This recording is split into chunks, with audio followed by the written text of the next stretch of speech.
Great morning. It is Monday morning. Great day, great day.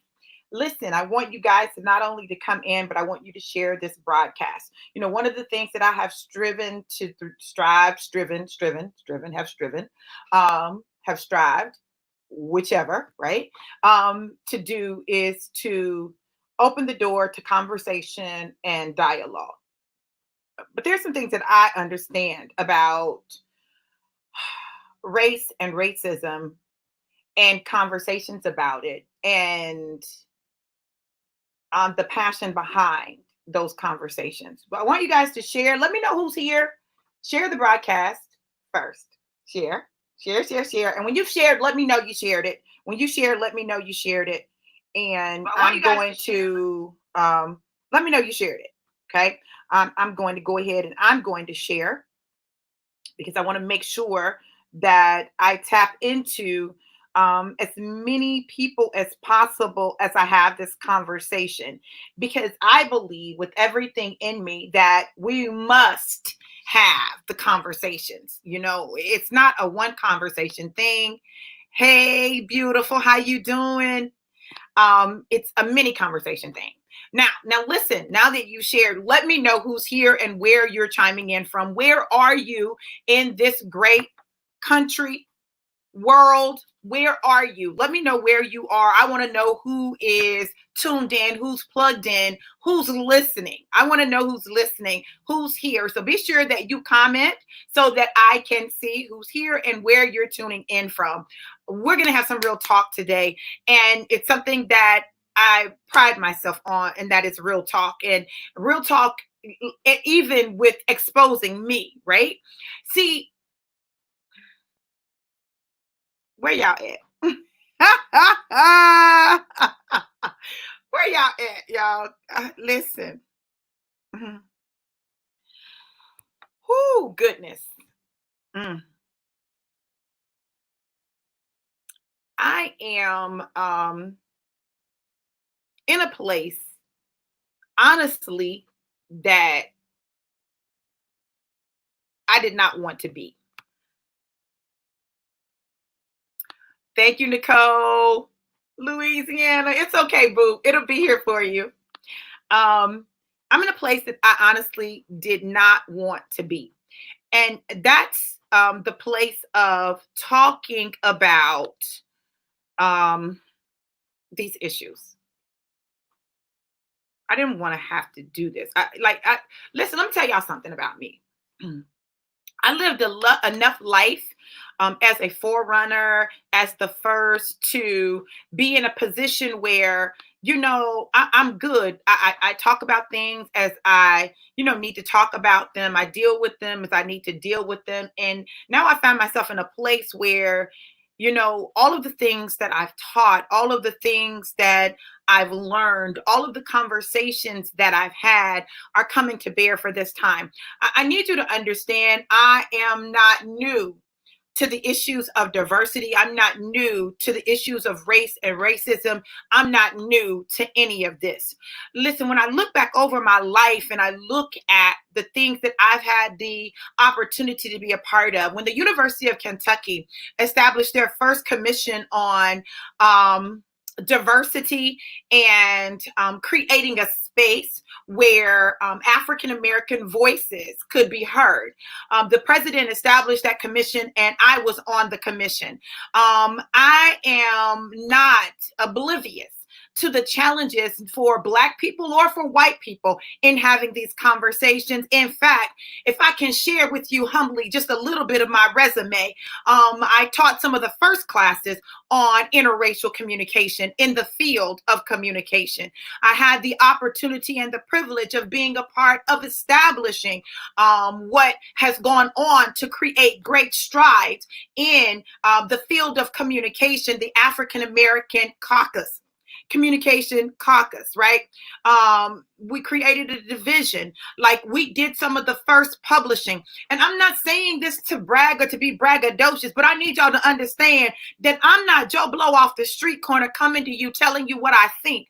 I'm someone who has been educated in communication. I've studied African American Africana, Pan-African studies, right? I'm not new to that either. Like, I have been exposed. I've sat at the feet of Malefe Kete Asante, who is one of the leaders in the field of communication in dealing with issues of race, racism, and communication. He is one who has gone on to do great things at Temple University and went on to establish a doctoral program that would allow people to study this and get a listen, let me tell you something that blows my mind. I remember applying for a job at an Africana Studies department and, being like pushed to the side because I don't have a degree in Africana Studies. But this is what I need you to know. I came up when there was no degree in Africana Studies. Do you understand what I'm saying? I came up when there was no degree in African American history. They did not exist. You see, we are the ones who went through and began to help to establish the foundations of those things. And it cost us. It cost us. It cost me. See, the truth of the matter is, one of the reasons that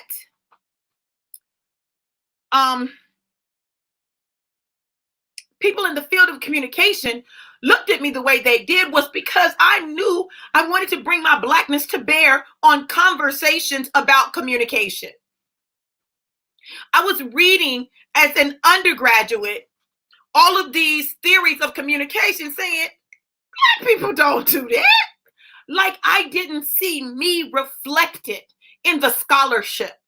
And so I made a decision that it would be my mission, and I want y'all to hear my heart here, that it would be my mission to put us in the field of communication, to be able to teach people that some of the stuff that they were saying, that's some lily white stuff. Black people don't communicate like that. You can't do that over in the Black community. That is not going to go down, and it is not going to go well, right? And so that was my heart. My heart was to have more Black professors, more professors that looked like me in the field of communication. And y'all, listen, I'm not one for lip service. All my life, I've been about it. Like, I've never been the one to say the idea and not act on it, to not do anything about it. So my activism, and I didn't know, I didn't necessarily see it as activism. I saw it as just me filling gaps in scholarship, which is what we're taught to do. If you are a scholar, you're taught to identify the gaps in the scholarship and fill the gaps. And that way you make an impact on the discipline. And so that's what I did. So everywhere I went, I wanted to make sure that the courses that I taught reflected that there were places where even if we were at a predominantly white university, we could talk about race and racism, and we could deal with things that were at the root, at the core of those things, but that I would not be alone. I never wanted to go any place alone, right? In other words, it was always my mission to pull others along. And so now when I look at those that, I had the honor and the privilege, because that's what it was, the honor and the privilege of paving a way for, and the things that they've done, I'm proud. I am godly proud of what they have accomplished. And I remember, y'all, I was bold with mine. I need y'all to understand how bold I was.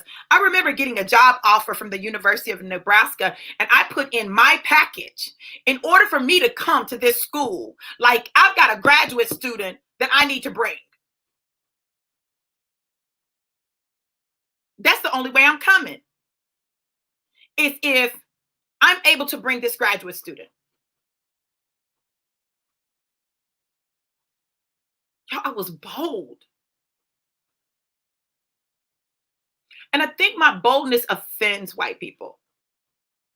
I think they look at me and they see me as an uppity nigger. Who does she think she is? But let me tell you something about me. Listen, when you grow up in a house with no bathroom and no running water, and you know what real struggle is, and God blesses you with a brilliant mind, because I am definitely blessed of God to have the mind that I have, to be able to flow between worlds, because I can flow between worlds. I can relate to anybody and everybody, and I can get along with anybody and everybody. It is a gift. And I always knew it was a gift. I always knew that. Like there was no doubt about it for me. But here I am, first African American faculty member. Yes, Nikki, yes. In the department. Now they hired two of us, which was unprecedented. Two of us. They hired two of us, which was unprecedented.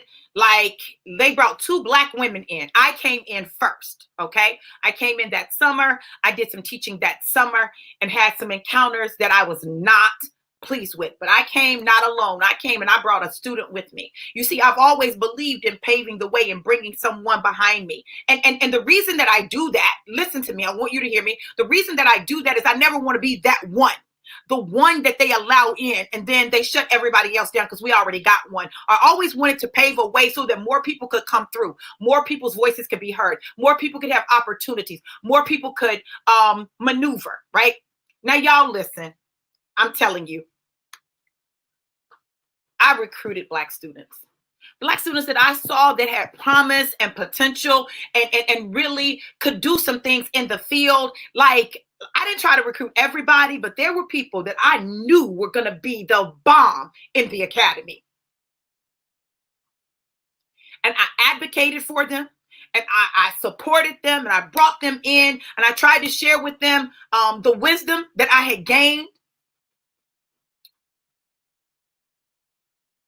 Because I knew y'all can't be average. I'm trying to tell y'all can't be average. You just can't be, right? And I look at them now and none of them are average. Absolutely none of them. None of the students that I recruited who were African American are average. They are not. They have gone on to do quite well in the academy. They've become vice presidents of institutions. Like they've gone on to lead departments. They're tenured professors. Like they're making an impact in their communities. They have a voice. They speak. They're at historically Black colleges, predominantly white colleges, and they're there and they know who they are. Yes, I did, Mickey, because I knew you were going to be the bomb. All of them have gotten, they're able to walk in their identity, okay? Now, I'm not taking credit for what they've accomplished at all. I can only pray that in some small measure that something that I said or something that I did allowed them to continue the journey, because I wanted them to have what I didn't have, someone who looked like them to help guide them through it. I didn't have that. I didn't, but I'm thankful for who I had, because who I had was a white woman who wasn't taking no ish from nobody. None. But it also meant that I became a target. You understand? See, there were some things that I experienced that had nothing to do with me and had everything to do with people resisting her and her voice. But it prepared me for the day when they would resist my voice.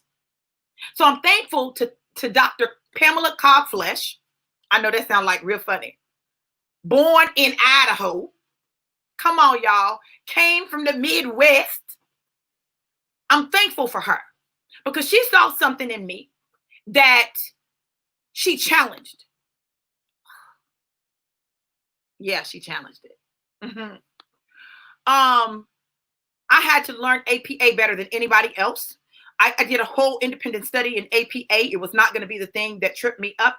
It was an independent study in APA and writing. She helped me hone my writing skills. She is the reason that I am the writer that I am today, baby. And I am a beast with the pen or the keyboard, a beast. When I write, it's going to be clear. It's going to be concise. It's going to be, I'm going to have the support for what I say. It's going to be powerful. It's going to be impactful. It's going to make you want to drop the mic. Blue. Oh, she said that.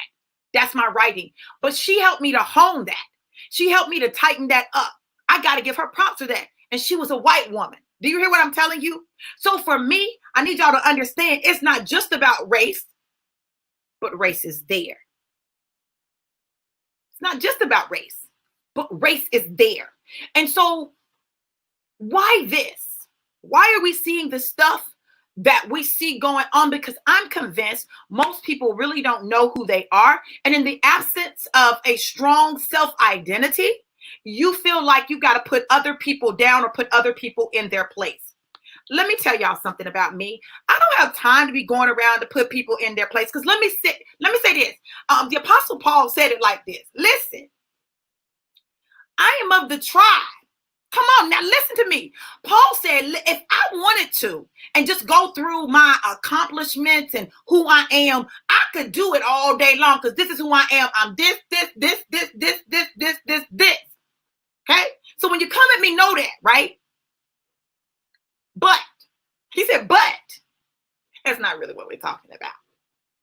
That's not really what's most important. But I need y'all to understand, listen, I have been doing the work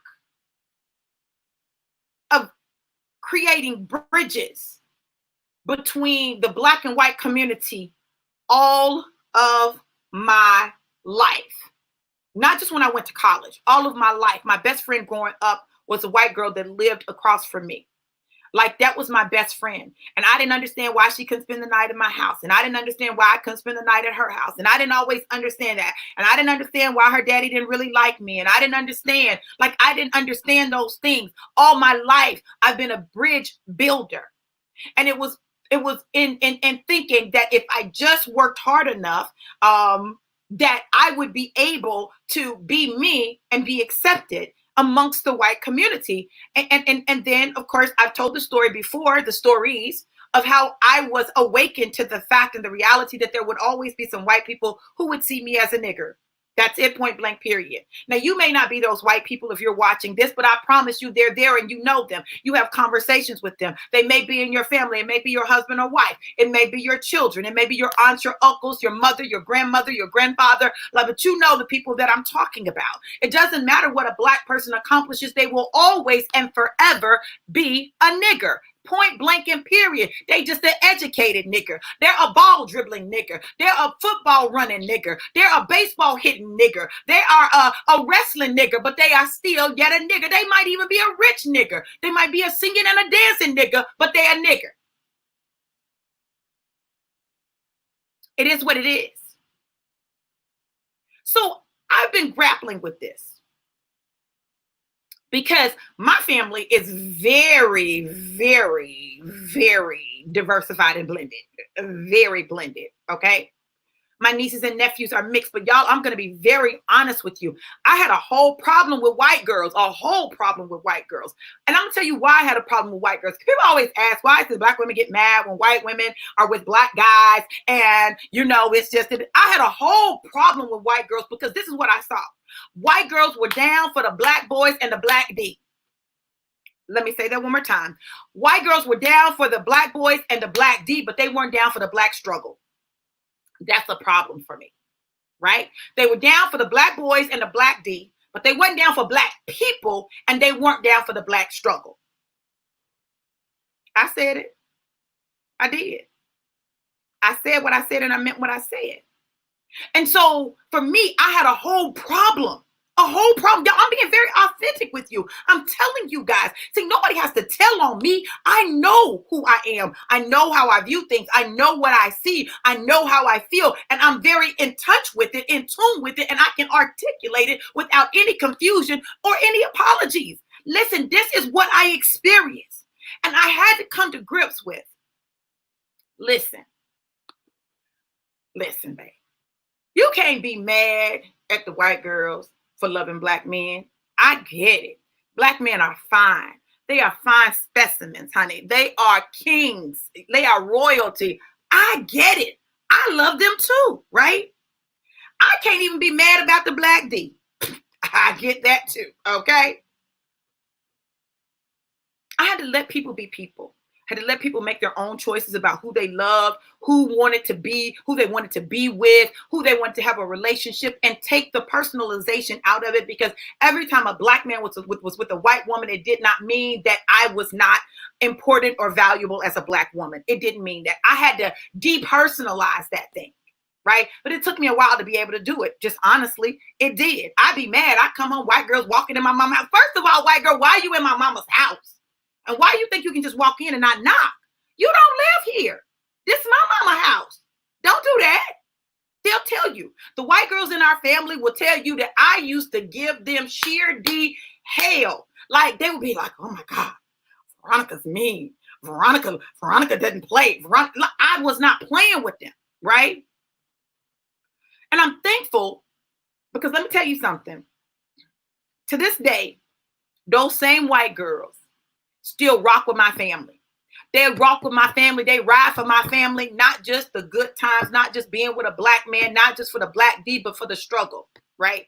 They ride with us. They're a part of my family. They are my family. Their skin may be just a little lighter. I know my son said, "Ma, you look white too." I don't, but you know, okay. But they rock with my family. So for me, it's not just this race thing. And I don't want y'all to think that I'm not just an angry black woman who has a chip on her shoulder. That's not who I am. But I'm very aware of the systemic problems in our society. And I don't want you to be blind to it and try to think that we can just say, oh, love, a word that comes and goes, like, and everything is good. No, no, no. It's not that. That's not this season. And this season, if we do not honestly move forward in a way that is real, genuine, and authentic, that holds people accountable for the things that they need to do to rectify the wrongs that have been done to us as a race of people. I don't care if you personally did it. You have personally benefited from it. Are you going to give up all of your benefits as a result of it?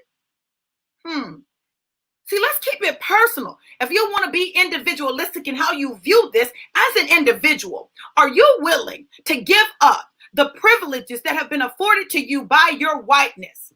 The fact that you can walk into a store and not worry about being followed. The fact that you can show up in a place and not have people looking at you funny like you don't belong.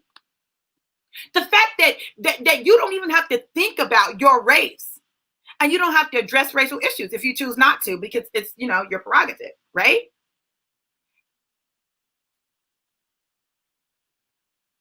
I wanted to tap out. I wanted to tap out. But guess what? I can't tap out. I can't tap out on this. You see, there was a reason that God allowed me to study the things I studied and teach the things I taught for such a time as this. I believe with everything in me that God has called me to raise up my voice and be an Esther that is unafraid to go into the king and speak truth to power and say, listen, king, oh king, there's a plot that has been launched against my people. To take me out, king, to kill me. There's a plot that has been launched. And at the risk of the scepter not being extended to me and it costing me my very life, I've got to do it. I've got to speak. And so if you are offended by me, that is your issue. I get it. Hey, be offended. Okay. But this is what I've learned. I've learned that if you really listen to people, because I practice listening to people, not just listening to respond, but really listening to people. But what you're not going to do, I don't care. What you're not going to do, no one will ever silence me. No one will ever tell me that I can't fight for the struggle, that I can't be a voice for the voiceless, that I can't call BS on BS. That's BS. And for me, I'm not going to listen. I want y'all to hear me. I'm not the black person that's going to say, let's just all love each other. I want us to love each other, and I love everybody. So when I say this, it's not that I'm anti-love. I'm not. I'm pro-love, right? I'm for love. But love comes with responsibility. And it is my responsibility to hold people accountable. Let's do the real work. The real work is challenging. The real work costs you something. And I'm glad you mentioned the conversation with David, because that conversation was very key. And let me tell you why it was so key. Listen, when David asked me that question, because y'all listen, I promise you, he won't be the only person to ask me the question, right? I said, okay,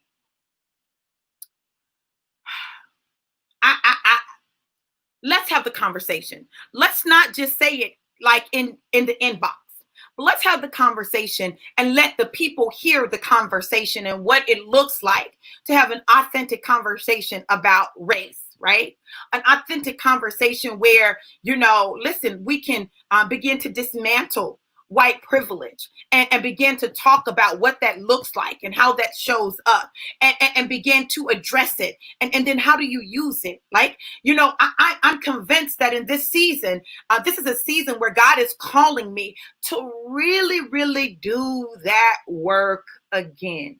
I used to do prejudice reduction workshops. And like I'm telling you, I was a key part of the initiative at the University of Kentucky. I was a key part of the struggle and the battle at the University of Kentucky. I was a key part of the journey at the University of Nebraska Lincoln. I was a key part of the journey in the Department for Communication at the University of Georgia. Listen, you guys, I'm telling you, I've seen and been inside of systemic racism. I've been the victim of it. I've fought against it. I've worked to build bridges and things that would allow people to transition. I understood that you just couldn't put someone in a position and say, okay, now it's equal. It's not equal.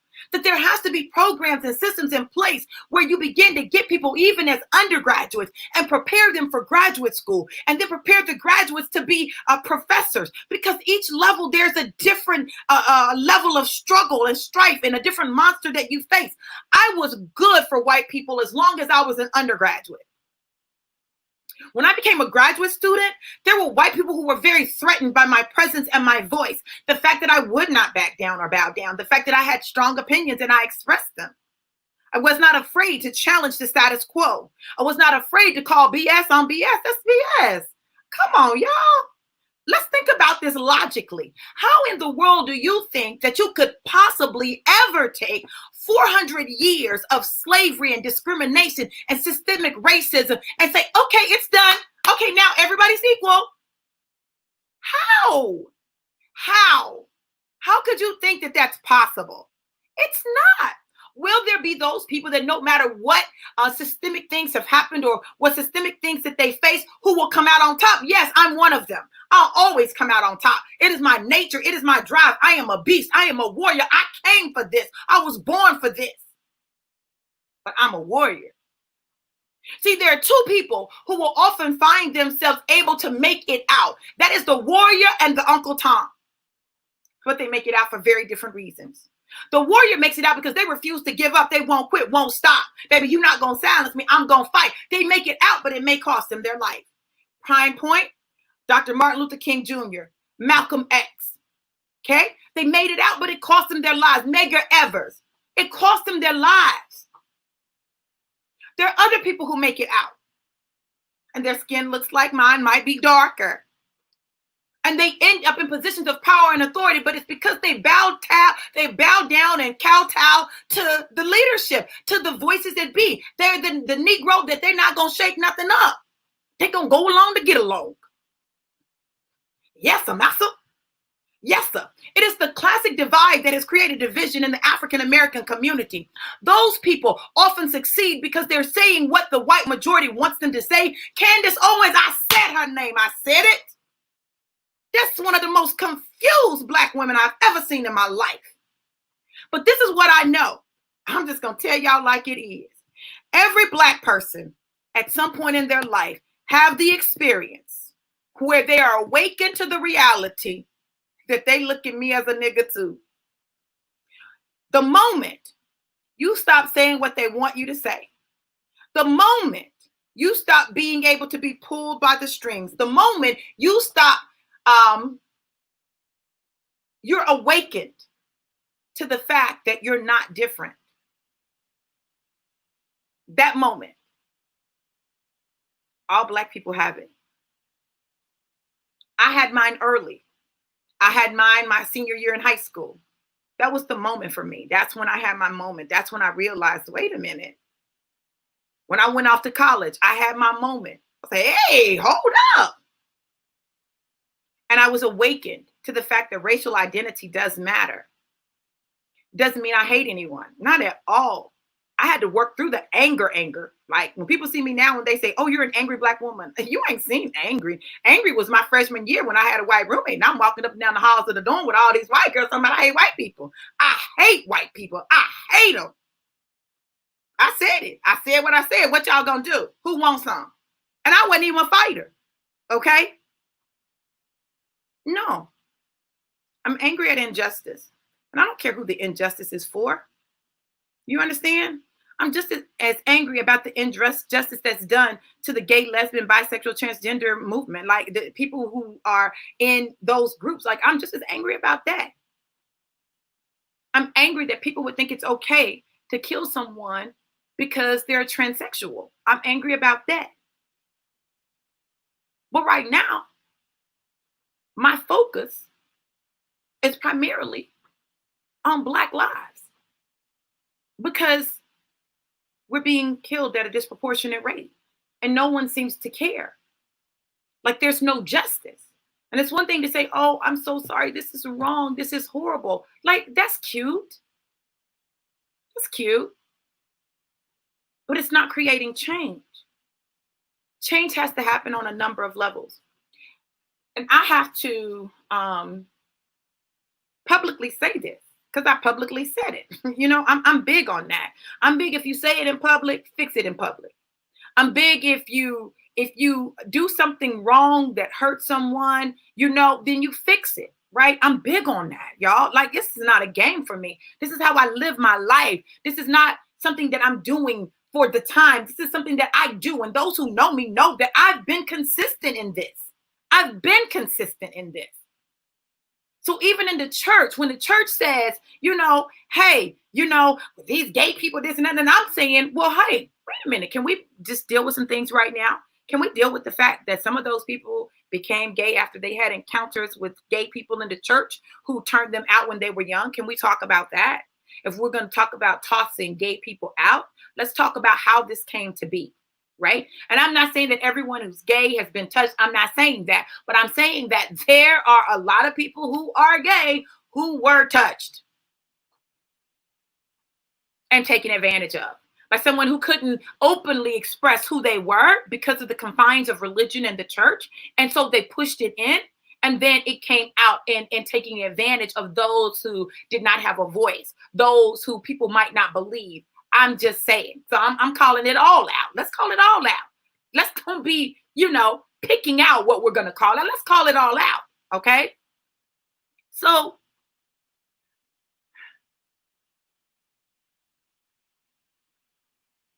I didn't want to. So let me get back to what I was saying. Okay. I want to publicly apologize to my son. I want to publicly apologize to him for thinking or even suggesting that he had lost his sense of racial identity. Because to be honest with you, I was really confused. I didn't know. Like, I didn't know. I'm like, I'm trying to figure this thing out. I don't know. Because I fell prey to the notion that you could not maintain your Blackness and hang out with a lot of white people and marry a white woman. You couldn't hold on to your Blackness. Like, that's impossible. Like, you can't do that, right? And I was wrong. I was wrong.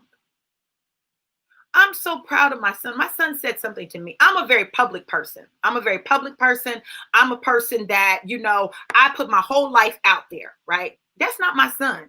That's not him. But my son said something to me. And in the same way, I felt hurt by something that he said that's not really how he meant it, right? He was hurt, and I could tell he was hurt. Okay. For me to think that he was an Uncle Tom, or that he had lost his Blackness, like he wasn't really Black. And what I've discovered is my son is leading like the king that he is in his house. And when I was seeing the stuff that his wife was posting, I was like, oh, okay. Oh, they woke over there. Okay. And then I put the video up about the Tulsa race massacre, because that's what it was. And my daughter-in-law said, yeah, we watched the documentary about Black Wall Street about a month ago. We started on, one about Jim Crow and segregation, but we haven't finished that one. I said, my son is a beast. He is. He's doing what a man does, and he's leading. And I want to apologize publicly to him for thinking anything other than that. It's so easy for us to dichotomize our Blackness. It's so easy for us to dichotomize how we ought to show up. Now, my other son, I know he radical because he gonna post, he gonna put up radical stuff. He's gonna put it all on the book, right? My other son is not gonna do that. He doesn't really post on Facebook. Like, he doesn't really do all that. Like, that's not him, but he's doing the work. And it just goes to show that you can do the work in different ways. You can do the work in different ways. And you don't have to do the work like I do the work. And I don't have to do the work like you do the work. But we can respect each other's right to do the work the way that we want to do the work, right? Without it making us any less Black. So I say that to say that I am picking up the mantle to really create a way for people to experience what my students experienced in my classes. You know, my interracial communication class, it was an experience. And those students walked out Black and white, because we only had two races. It wasn't anybody else, right? Black and white, in a different place in his family. They walked out having built bonds and connections, but they did it not because I beat them over the head. I didn't do that. And I don't want you to think that I'm beating you over your head if you're white. I simply am submitting to you, that you would take a minute and walk in the shoes of the oppressed. Take a minute to put yourself in the shoes of the oppressed. And I'm going to spend some time really dealing with how people deal with oppression, right? Because it's not different based on race. It's not. When you think about the Boston Tea Party, that was a riot, y'all. They were looting. They were destroying property. They threw the tea off the ships. You're not going to tell me didn't nobody take no tea home to drink later. You're not going to tell me that. Come on. They were destroying stuff. They burned the ships up. Did y'all hear what I said? They burnt it up, right? Because they were oppressed. Now, that is a very different thing than what happened in Tulsa, Oklahoma, when white people went into an affluent Black community with two movie theaters, doctors, dentists, drugstores, all kinds of wealth amassed. And the truth of the matter is, this is the truth of the matter. Those white people were looking for a reason to destroy what those Black people had, because they were trying to figure out how those niggers got all of that land and were doing all of that and had that wealth. And they resented them for doing it. And it was not a government initiative. It was not a government program. They built it on their own in the Black community, Black serving Blacks.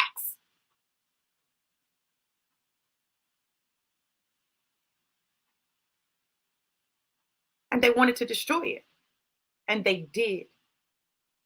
And they killed an estimated 300 Black men, women, and children. And threw their bodies in mass graves. They burnt the equivalent of 35 street blocks down. They went to people's houses and took them out and took them to internment camps, just like they did in Germany with the Jewish people.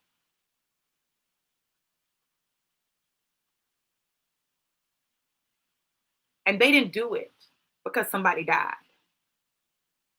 They did it because a Black man was accused of stepping on a white woman's shoe in the elevator.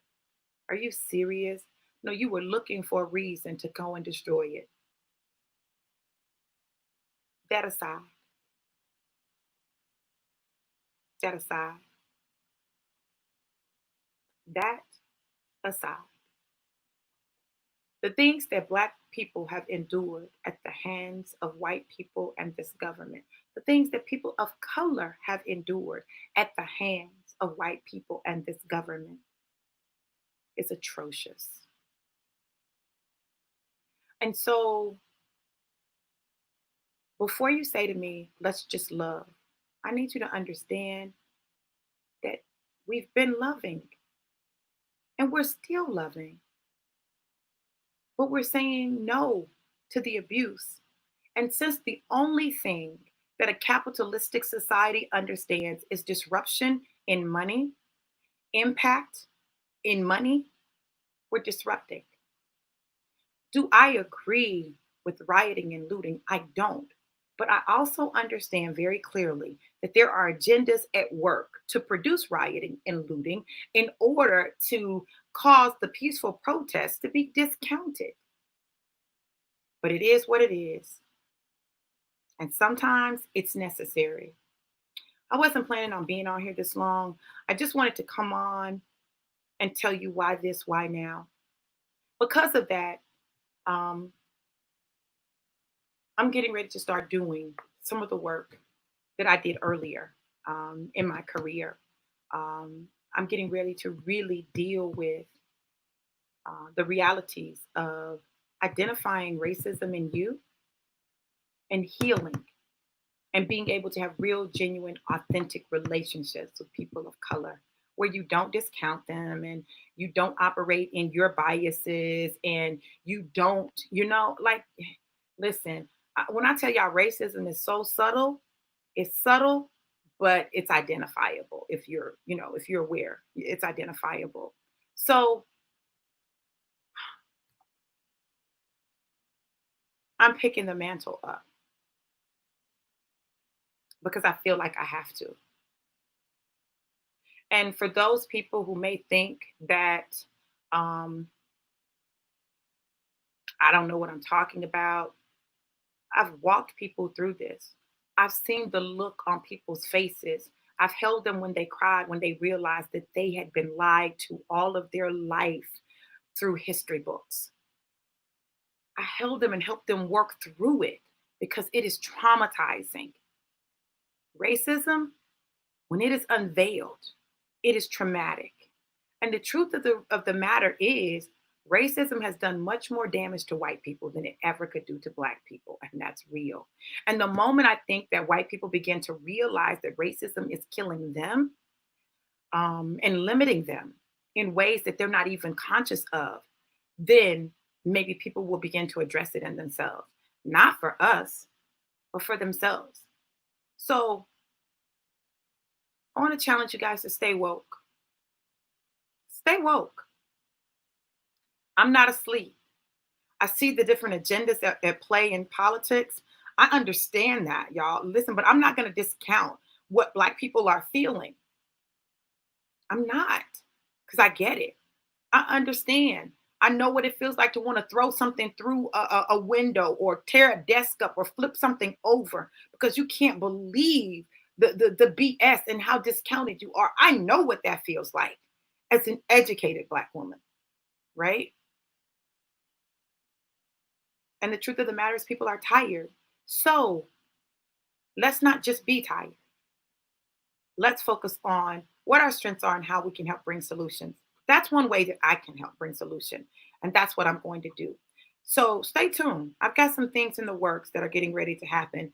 And I encourage you to be willing to engage, right? Engage in healthy, positive, and productive ways, because that's where true change occurs. Stay tuned. Okay, so I've got some interviews coming this week. I've got an interracial couple who's going to come on, and we're going to have the conversation about race. We're going to talk about their experiences, what they've discovered, and so that's going to be great. Also, on Wednesday at 11 a.m. Eastern Standard Time, Pastor David Gerald Scott is going to interview me, and so it is my time to go on his platform, and so I'm going to make sure that you guys know. I'm going to share it here. Listen, you guys, we're going to deal with it. If you're willing to dig up some stuff, to hold up a mirror, hold on, and look at yourself and identify those things in you, we can create change and we can change the world one person at a time. Thank you guys for tuning in. I appreciate you so much. Know that I love you all to life and life more abundant. May God go with you and ahead of you and open doors of your understanding, doors of favor. And may, as you walk in obedience, may you see the favor of God move like never before in your life. I love you guys. Be blessed. Mwah.